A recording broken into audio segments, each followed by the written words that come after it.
Well, it's Tuesday, March 25th, and the legal tampering period has came and gone. Free agency has been here. The first wave, the second, third wave has all cleared.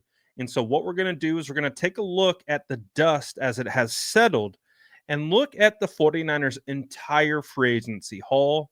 And I'm going to throw a grade on it at the end. And I want to see your grade as well in the comments below.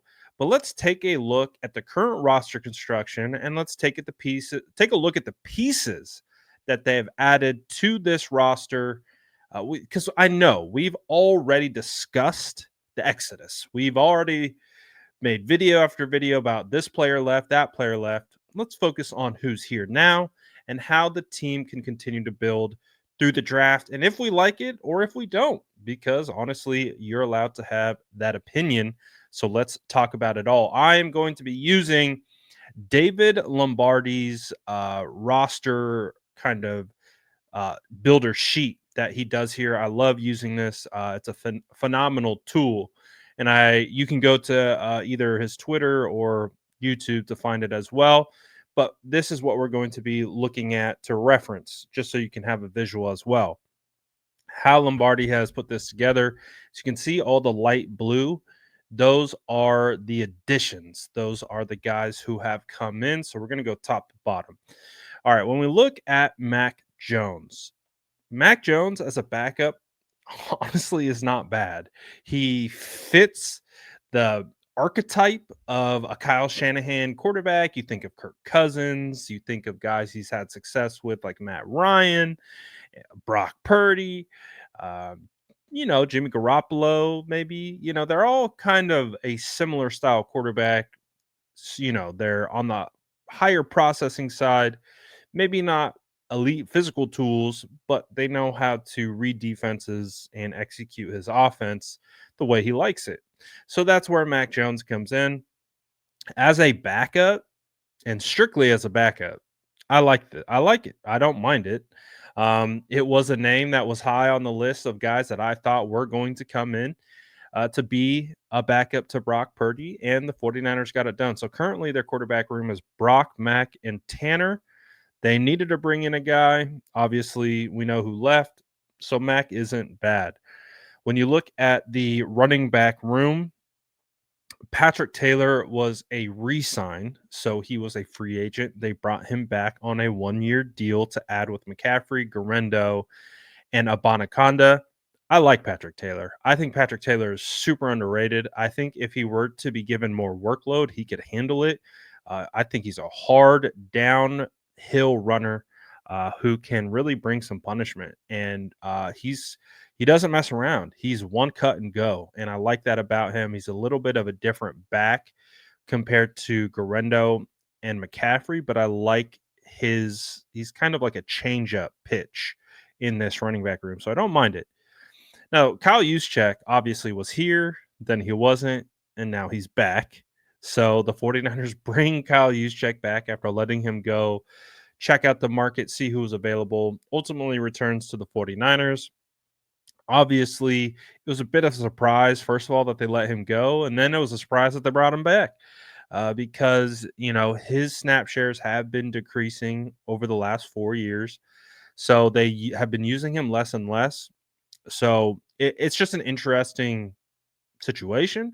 But of course, when the 49ers offense is running at its best, a lot of the time, Kyle Juszczyk is involved. So from that standpoint, I don't mind it. He's a captain. He's a guy that fits the locker room culture, so that's a big part of it as well. When you look at the wide receiver room, I think there are some actually solid additions here. Demarcus Robinson is a guy that I really liked, and I paid attention to him not because I wanted to pay attention to him last season with the Rams, but because I mentioned it before. I'm an avid dynasty football player, so I really enjoy roster building. And so for my own personal rosters, I have a lot of Tutu Atwell. So kept trying to figure out why Demarcus Robinson was getting more run than Tutu Atwell in three wide receiver sets. And when you turn on the tape and you start to pay attention, you can see why. Demarcus Robinson is a solid wide receiver. He had his highest output of production in his career last season. He is a talented route runner. He's got strong hands. He's a contested catch guy. So I like it.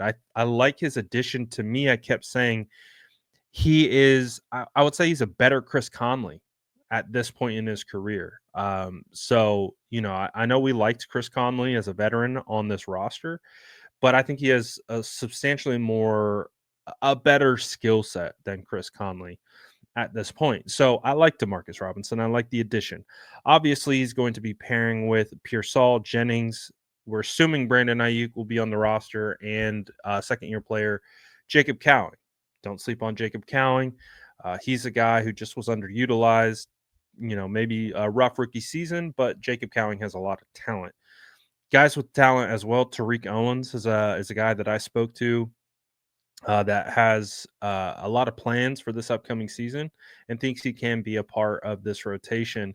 And a guy that you also see highlighted in the blue is Isaiah Hodgins. He's a guy that you don't want to sleep on. He's another kind of large frame, but moves very well for his size, good hands. I don't know why he didn't really catch on with the New York Giants, but I think if he can find a fit here, he could actually be someone that the 49ers rely on. So I like those two additions of Demarcus Robinson and Isaiah Hodgins. When you look at the tight ends, Luke Farrell, arguably one of the biggest signings of free agency for the San Francisco 49ers. And I don't mind it.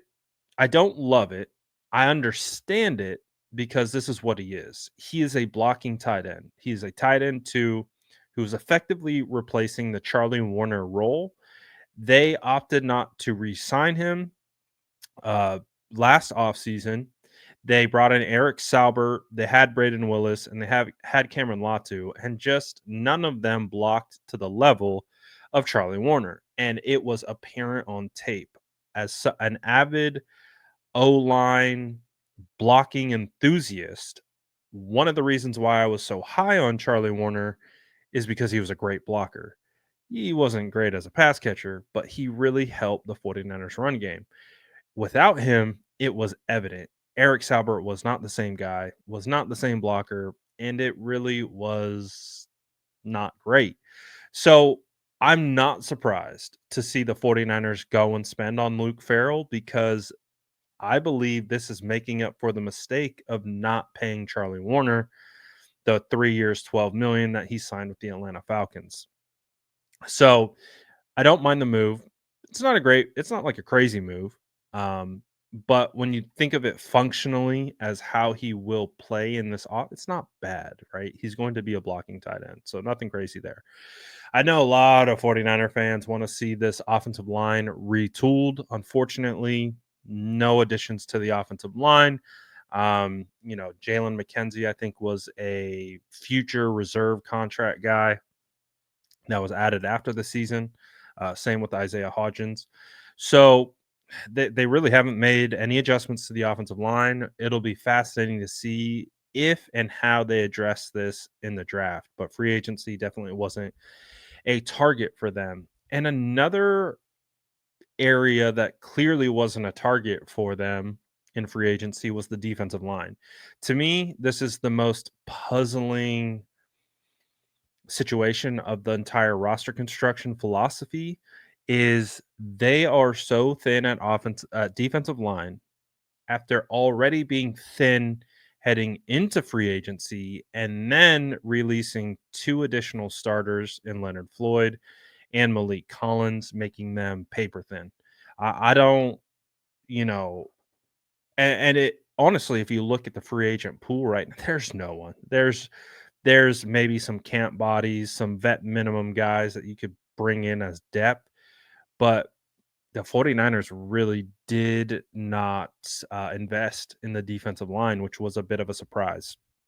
Now we get it. Hargrave, he signs elsewhere after he gets released. Malik Collins, signs elsewhere after he's released. Same with Leonard Floyd. I am fine with moving on from those guys.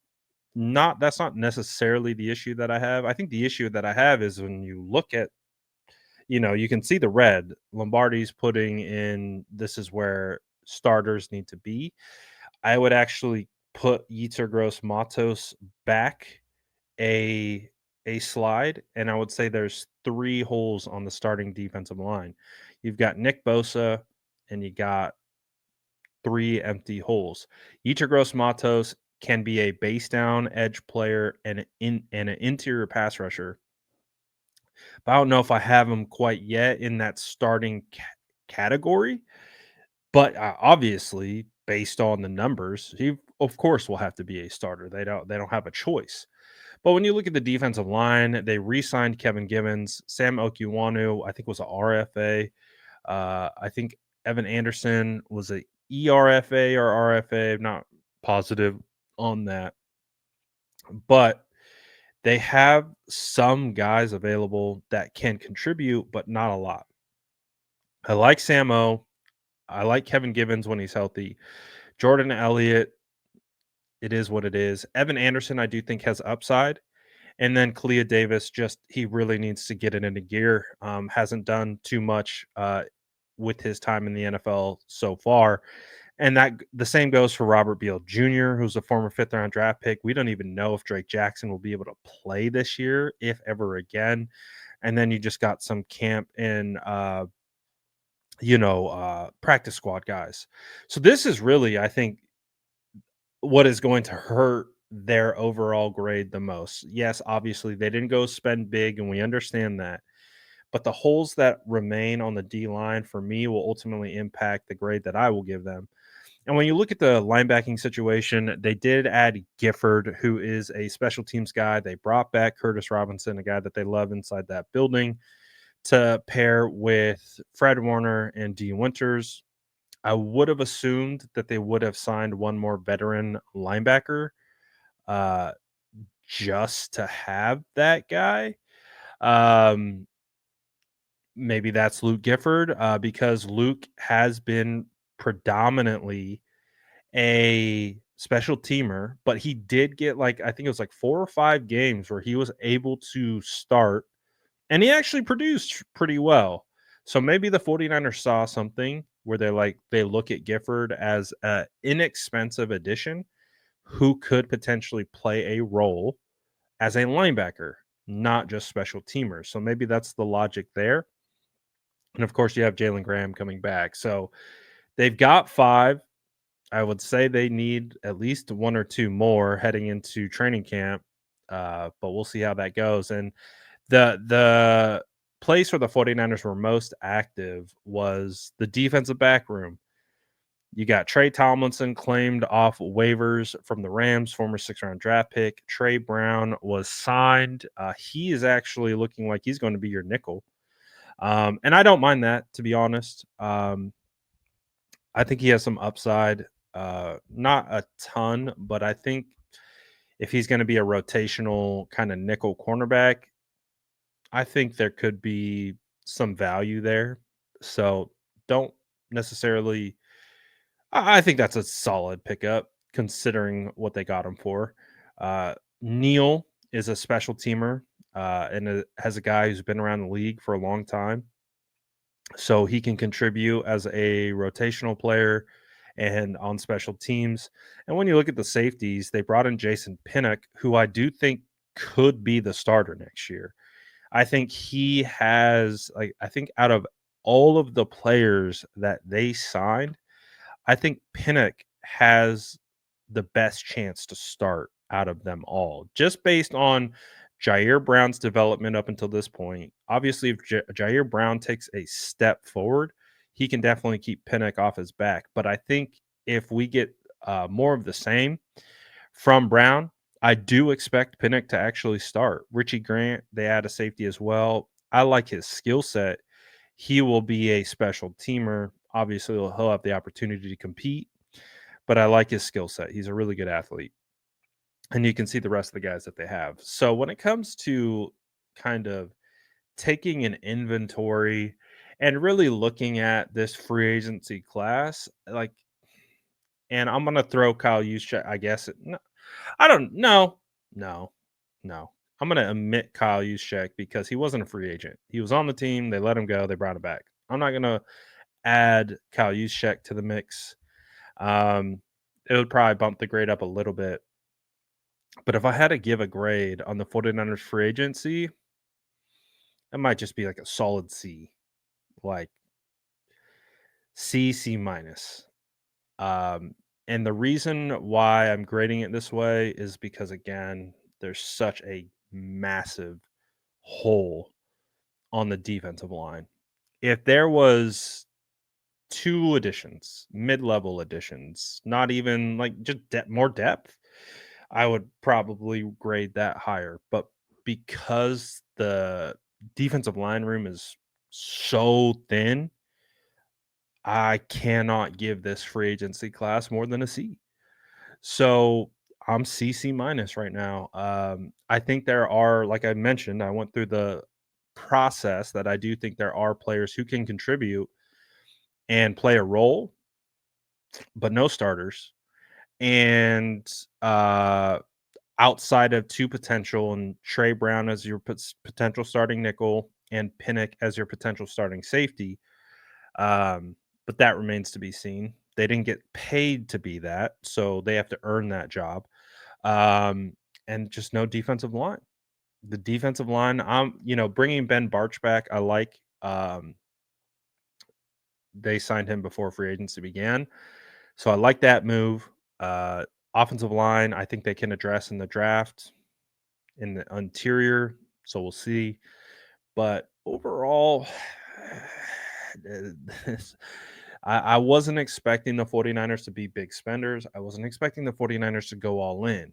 However, I wasn't expecting there to be this many holes because this is so opposite of what we have seen from the trends of 49ers roster building.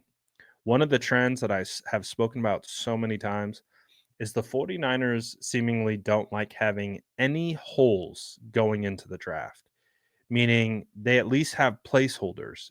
Even go back to when they were drafting a kicker in the 3rd round, they still traded for Zane Gonzalez prior to the draft. They gave up a 7th round draft pick for a kicker just to plug that hole so they weren't heading into the draft with an apparent need at kicker, even though they still drafted Moody.